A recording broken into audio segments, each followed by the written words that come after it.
तो बहुत मेहनत के बाद भी आपके बच्चे को अगर परेशानी मिलती है, असफलता मिलती है, बच्चे के जिद्दी और क्रोधी स्वभाव की वजह से आपके मान सम्मान को कहीं ना कहीं ठेस पहुंच रही है। आपका बच्चा कमजोर आत्मविश्वास की वजह से हर जगह से परेशान रहता है, तो ऐसे में कौन सा रुद्राक्ष आपकी और आपके बच्चे की हर परेशानी दूर करेगा? आइए जानते हैं पंडित जी से। बताएं पंडित जी। देखो, ये तो मैं बताऊंगा ही कि आपके बच्चे की परेशानी कैसे दूर होगी, लेकिन बीच में एक बात बताना बहुत जरूरी है। जैसे मैंने आपको बताया, वैष्णव संप्रदाय, शैव संप्रदाय या मतलब कि शाक्त बताया ना, तो आप ये अपने मन में धारण करिए कि वही शिव जी जब इस सृष्टि का पालन करना होता है तो विष्णु बन जाते हैं, और जब इस सृष्टि की रचना करनी होती है तो वो ब्रह्मा बन जाते हैं, और जब इस सृष्टि का संहार करना होता है तो वो शिव बन जाते हैं, शंकर बन जाते हैं। एक कथा आती है कि जब अश्वमेध यज्ञ भगवान राम ने लंका पर विजय प्राप्त करने के बाद की थी, तो उन्होंने जो अपना घोड़ा छोड़ा था उसके साथ शत्रुघ्न को भेजा था कि शत्रुघ्न जा करके घोड़े को चारों दिशाओं से सुरक्षा करके ले आए। उज्जैन में जब उनका घोड़ा पहुंचा था तो उसको वहां के राजा ने पकड़ लिया था और उससे युद्ध हुआ। जब राजा युद्ध में हारने लगा तो युद्ध करने के लिए स्वयं भगवान शिव आ गए, और भगवान शिव ने 1 मिनट के अंदर शत्रुघ्न की सारी सेना को तितर बितर कर दिया। शत्रुघ्न ने प्रभु श्री राम का स्मरण किया और प्रभु श्री राम उस युद्ध में उपस्थित हुए। प्रभु श्री राम के उपस्थित होते ही भगवान शिव ने उनसे आकर के कहा कि अब मैं अस्त्र नहीं उठाऊंगा क्योंकि मेरे इष्ट देव आ गए, अब इसके आगे मुझे कुछ नहीं करना है। तो वहाँ बड़ी अच्छी कथा है पद्म पुराण की।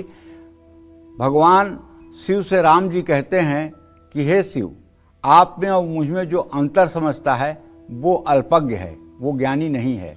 मैं ही आप हूँ, आप ही मैं हूँ, हम दोनों के अंदर कोई भेद नहीं है।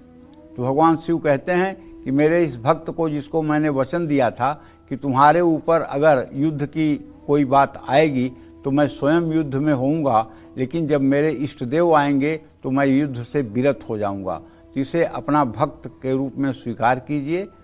और भगवान शिव ने वहाँ से प्रस्थान किया।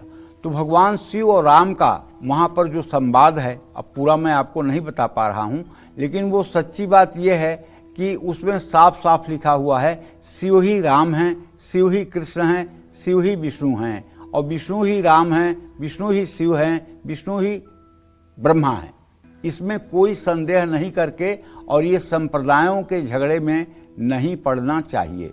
कहा तो यहाँ तक गया है, जा पर कृपा करहि पुरारी, सो नर पावै भगति हमारी। जिस पर भगवान शिव कृपा करते हैं उसको राम जी की भक्ति देते हैं। और राम जी क्या कहते हैं, शिवद्रोही मम दास कहावा, सो नर सपन हूँ मोहि न भावा। जो भगवान शिव की निंदा करता है, जो भगवान शिव से द्रोह करता है, अगर वो मेरा भक्त बनना चाहे तो मैं कभी उसे अपने भक्त के रूप में स्वीकार नहीं करता हूँ, वो मुझे अच्छा नहीं लगता है। तो भगवान शिव की आराधना करने वाला बहुत बढ़िया वैष्णव बन सकता है।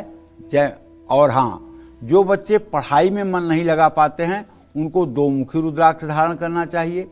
2 मुखी रुद्राक्ष को लाल, सफेद या काले धागे में बच्चे के गले में सोमवार को पहनाना चाहिए। जो बच्चे याद किया हुआ भी भूल जाते हैं, इसलिए परीक्षा में अच्छा नहीं कर पाते हैं, उनको हरे रंग के धागे में गणेश रुद्राक्ष धारण करवाना चाहिए।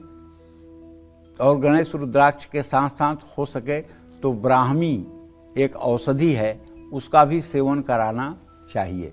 आपके बच्चे का आत्मविश्वास यदि कमजोर है तो 3 मुखी रुद्राक्ष बच्चे के गले में धारण कराएं। बच्चे को हमेशा चांदी की चेन में रुद्राक्ष पहनाएं। चांदी नहीं धारण कर सकते हैं तो काले रंग के धागे में डालकर रुद्राक्ष पहना सकते हैं। बच्चे और लोग यदि बहुत मेहनत करके भी सफलता नहीं पाते हैं तो ऐसे लोगों को 12 मुखी रुद्राक्ष जरूर धारण करना चाहिए। जय मां विंध्यवासिनी। अब रुद्राक्ष धारण करने से पहले और रुद्राक्ष धारण करने के बाद आपको किन बातों का खास ख्याल रखना चाहिए, ये मैं आपको बताऊंगा बस थोड़ी देर में। जय मां विंध्यवासिनी।